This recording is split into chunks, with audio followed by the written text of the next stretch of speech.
Welcome to another Rory McFitness vlog, and today is a very big day because today I am off to Singapore for my HYROX. So it's Thursday morning, it's 4:30, going downstairs to do a quick bike session, easy session, just making sure that keeping volume low but just keeping a bit of life in the legs so that I'm feeling good and springy on race day. And come back up here, eat, do some client touch points, and then I'm heading off to the airport and getting on a plane. I'm not going to record too much of this morning because I'm going to be on the clock and I need to get stuff done quickly. So I'll see you when I see you.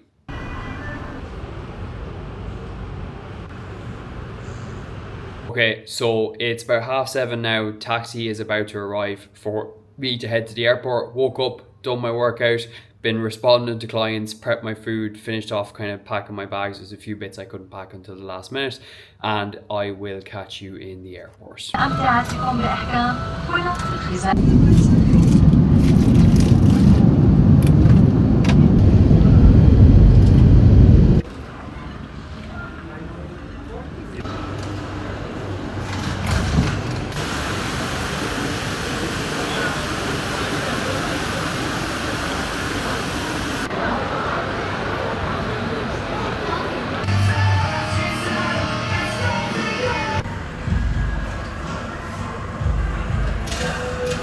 Okay, I'm gonna be honest here. I did not record that much of today, genuinely just because I'm so fucking tired and it's been such a long day. Traveling during the day is not it.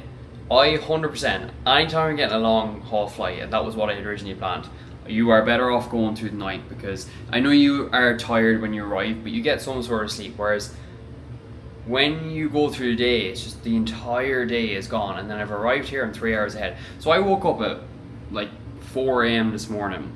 I did my bike session, I ate, and then I did some work, and then I went to the airport. And this is the crazy thing as well, I almost missed my plane, and just being pure ignorant is the only reason why. I was working on my laptop and I kind of wasn't checking the time, and the flight was boarding at 9:40 a.m. and then it was like 9:37. I was like, Jesus, I better get a move on.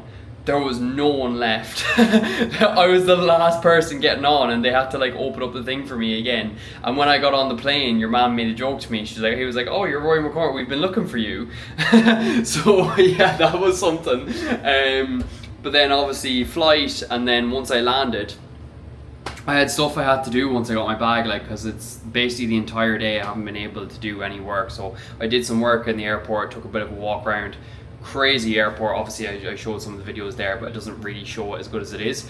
But the waterfall thing in the middle is incredible, and just the fact that there's loads of greenery, I think, is futuristic or something. I don't know what it is. But yeah, just landed. I'm gonna show the room. It's not crazy, like it's not an unbelievable room or anything like that. I did think it was a little bit fancier online, but also I went for the cheapest one just because I was only here for a few days and I didn't need anything crazy. It has a kitchen, which is the main thing I need, because I need somewhere for food. So come in the door. Here we have the kind of kitchen area. It's quite small, but it's nice, modern, does the job. Little mirror here. What's the crack? Then we have the toilet. It's a nice little toilet, in fairness. There's me again. What's the crack? Come in here. TV. Desk in the corner, bed. I haven't actually checked outside, but I don't think there's a crazy view. No, there's not a fancy view at all, but that's okay. So the game plan now is I brought overnight oats with me to stay on track with my food. So I'm gonna mill those, because your boy is hungry. I'm gonna mill those into me, and then I'm gonna hit the cot and get to bed. And tomorrow we'll be doing a shakeout run when I wake up, and then I'll do tiny bit of client work, like just responding to clients, but I won't do much work tomorrow because I want to explore. I'll probably only work for like 2 hours and then explore the city. I have one of my clients, shout out Michaela, gave me a list of shit that I need to do, so I'm going to do that because she reckoned I could get through all of it in one day, but I won't go crazy to the point where I'll be tired. So yeah, wake up, work out, respond to clients, and then just explore the city, or record some of that, and then get a nice early night before our HYROX on Saturday morning. So I will catch you tomorrow. Yes, happy Friday. It is the day before my HYROX, and I have woken up this morning. I have had a little bit of a snack and a coffee, watched an episode of BoJack Horseman, then done a little bit of a plod around the neighbourhood just to kind of check things out, responding to my clients, and now I am going to go downstairs to the gym and do my shakeout run, which is 15 minutes easy jog, which is going to put up on the screen here, 5 minutes of race pace, and then 10 minutes easy jog. So I'm going to get that boxed off, and then I'll check back in with you afterwards.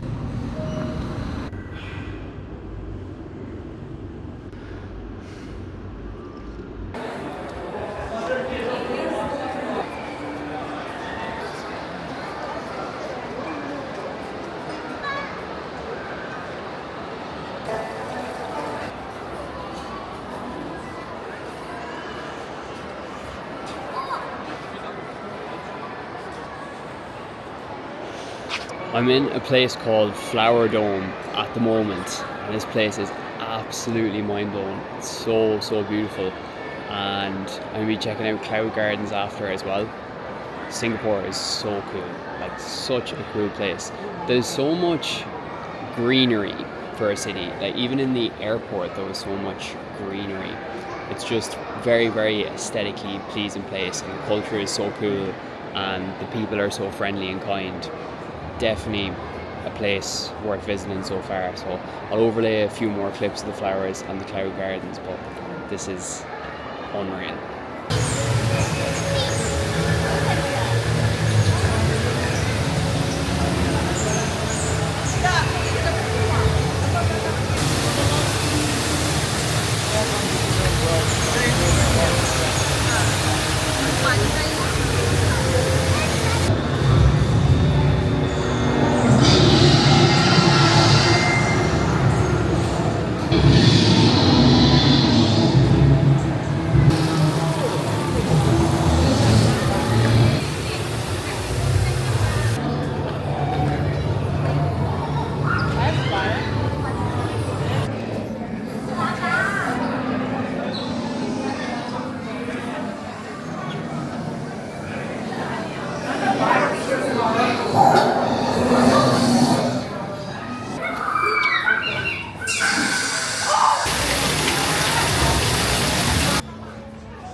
Okay, we are back in the gaff. I had a lovely day today exploring Singapore.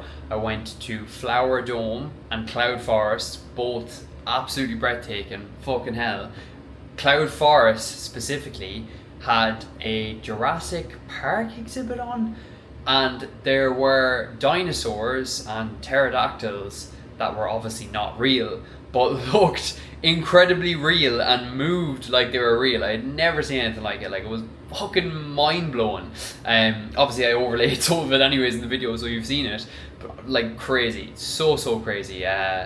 Really well worth a visit for sure, based on what I've seen so far, and I haven't even seen that much. There's definitely some other stuff I want to try and get done tomorrow after my HYROX, but we'll cross that bridge when we come to it. All systems go now. So night before, I'm going to eat my final meal now, which is going to be oat and yogurt bowl. A little bit nervous, a little bit stressed out, as I do get, but I know the work has been done. I know my training has been on point, my nutrition has been on point. All I can do tomorrow is go out and do my best. So I will try again a couple of clips before the HYROX and after the HYROX. I'm not going to get any during because I don't have anyone over here, but I will keep you updated on it, and yeah, time to go and fucking smash it. Okay, it's race day. Saturday morning, just gone 7:30. My race starts at 9:30, and I am going to order a taxi now. It's only 10 minutes away anyways, so it's not far. I'm going to order my taxi now. I'll take a couple of clips of the place itself, a couple of short clips, but I won't be checking in again properly until my HYROX is over. So let's go and smash it and do the best we can.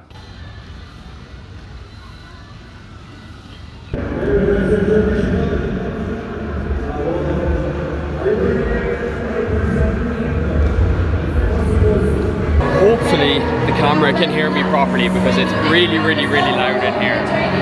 But I'm just finished now, I'm just after changing. Came in around 1 hour and 12 minutes. So that's like a 4-minute PB, which I'm relatively happy with. I would have loved to come in sub 70, but I'm still happy. I'm still happy to have that done. Like, that's a big chunk off my time. The sub 70 will fall either next time or the time after that. And I felt like I ran the race really well. Like, I was on pace up until the wall balls. I actually came into the wall balls around 104.30, 105. So if I had nailed the wall balls, I probably could have come in at sub 70. But I just blew up on them. I think the first 5 were quite bad. I missed the target a couple of times, didn't register a couple of times, and then after that it was a war just to get them finished. But I'm happy. It was a great experience. Singapore's a really cool place. It's been an amazing trip.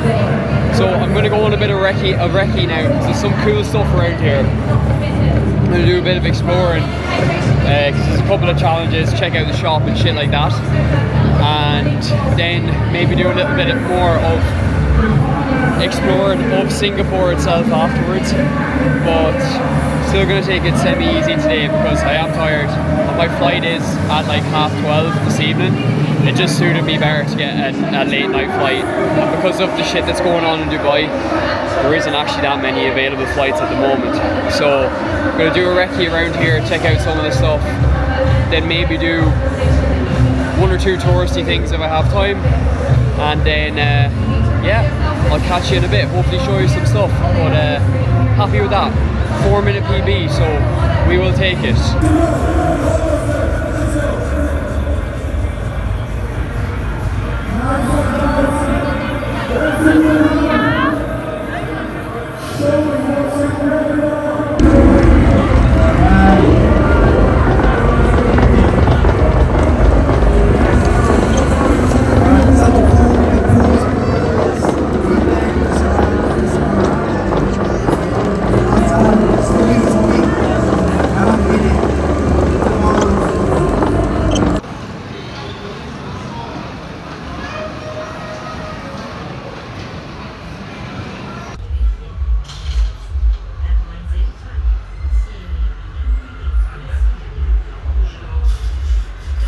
Okay, back in the apartment now. I am absolutely wrecked. I might go and do a couple more activities, but I'll see. I did have a nice recce around a cool shopping mall, and honestly, Singapore, amazing city. Like, absolutely love it. Would definitely come back because I feel like I want more time to explore it properly.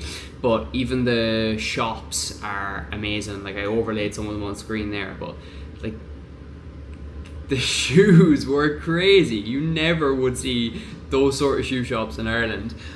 And I have to say, the HYROX itself was really well organised. Obviously, all HYROXes are quite similar, but this one was ran really well. And the rock zone, the stuff that was there was super fucking cool. Everyone was so friendly, so kind. Obviously, I did a pull of a truck, which was kind of cool. That was a lot of fun. I think it was like I had to run with the sandbag, throw it in the truck, and then come back, and that took like 22 seconds. So that wasn't a bad time. And then I did the battle ropes, which I actually came 4th on, which was nice. Yeah, definitely an enjoyable day and an enjoyable weekend. And I am going to wrap it up after this clip because I don't think that you really need to see much of me going back through the airport again. I think we can wrap it up after this. But what I do want to finish off with is just basically running through the HYROX time itself and my splits and stuff like that. So I'm going to overlay them on the screen here. So my total time was 1 hour, 12 minutes and 11 seconds, which is pretty solid. I mean, my fastest time before this was 1 hour 16, so I've taken 4 minutes off this, which I'm happy with. Now, what I will say is that basically the entire race, I was on track for a sub 70. I was touch and go. The wall balls fucked me, as they did in Stockholm, as they have many times before. The wall balls are a weakness of mine, but today, sometimes the thing with the wall balls is it's the last station and you're dying, and there is that element of mentally giving up, But today I just felt like physically I had nothing left in the tank, because I was coming off the lunges, and that last run, I was thinking in my head, because the wall balls are a weakness, I was saying to myself, you need to make sure that this last run is relatively quick, which is hard to do after the lunges because your legs are absolutely dying. So I started off with, I think, a few no reps. I didn't get into a rhythm, and then it was just on the back foot from then. So anyways, let's run through it. So running one, the reason running one is so quick is because the first lap was shorter. I think it was only 700 meters or something like that. So that was pretty quick. Skier, 427. Honestly, I would have liked a little bit quicker than that, but so be it. Running to 403, good. 50 meter sled push, 2 minutes 18. Really happy with that. Sled push has always been a strength. Running 3, 423, again, good. 50 meter sled pull, 4 minutes and 3 seconds. For me, this is a little bit on the slow side, I think. Out of the stations, this is one where I think I can easily pull 30 seconds off this, because as someone who is probably more of a strength-based athlete than a runner, sled pull should be a strength, because as you can see, sled push only took me 2 minutes and 18. So I definitely think that I can pull some time off that. 80 meter burpee broad jump, 3 minutes 43. I'm fucking delighted with that. Okay, absolutely over the moon with that. 3 minutes and 43. Anything sub 4 on that sort of station is great, because the burpees would have been one that would have been a weakness, and they've come on a long way. Run 5, 443, a little bit on the slow side. 1k row, 443. Now this does kind of include where you kind of get on to the rower itself and bits like that. The rower itself, I know I was only on it for about 4 minutes and 10 seconds, but I do still think that I can be faster on that. Okay, I will be honest, I was in pain when I got onto the rower. I was in pain from the burpees onwards. I was in the pain cave. It was really, really tough. My heart rate, I'll put my heart rate data up on screen. But running 6, 437, farmer's carry 156 is fine. I walked them. I have not yet ran the farmer's carries, because in training I always walk them, because the gym does not really allow me to run them. There's not enough space. But I do think that if I was to run the farmer's carries, that I could easily pull 30 or 45 seconds off this, and it is something that might be worth testing in training. Running 7, 443, you can see as the time goes on, the running starts to slow down a little bit, which is fine, you expect that. 100 meter sandbag lunges, 351. Delighted with these, and I'll tell you why I was delighted with these. When I was doing the lunges, I kept thinking to myself, you were going so fucking slow here. I was in a world of pain. I was like, I am dying. I was like, I feel like I'm going so slow. The lunges just felt like they were never going to end when I was doing them. And then to see that, I'm actually buzzing. Really, really happy with 351. Running 8, 434. I was dying on this run. Wall balls, 7 minutes and 50 seconds. So you can see the trend. Like every single station and run is, below 5 minutes. Most of them 4 minutes or below. And the wall balls are 7 minutes and 50 seconds. Like there's no two ways about it. I just blew up on the wall balls. I started off with a few no reps, and I just couldn't get into a rhythm from then, and it was just like, it was touch and go. I was like, just fucking get me out of here. I knew I had a PB in the bag as long as I finished them. But yeah, it's one where I'm looking at now. Could I have fucking dragged myself through? I don't know. But all I know is I'm happy with a solid personal best. And the good thing is there's low hanging fruit here. Like on a perfect day, this is easy as sub 70. So I'll take it. And the run total as well is one I'm happy with. My run total in Stockholm was, I believe, a minute or a minute 30 slower. So that's a big difference. And the running is the thing that is I've been working on a lot. My last training block was all around running. And there's going to be a lot of running coming up as well, which we can talk more about in the near future. But my total for the 8k was 34 minutes and 25 seconds. That means I've averaged basically between 415 and 420 on the runs. It would be my average. So that is pretty solid, and even if we can bring that down to 410, 405, there's a lot of positives to take out of this. Like if I'm looking at those splits overall, I'm really, really happy. It's literally just the wall balls. Like if I can tidy up those wall balls and then just, make incremental improvements on the other stuff.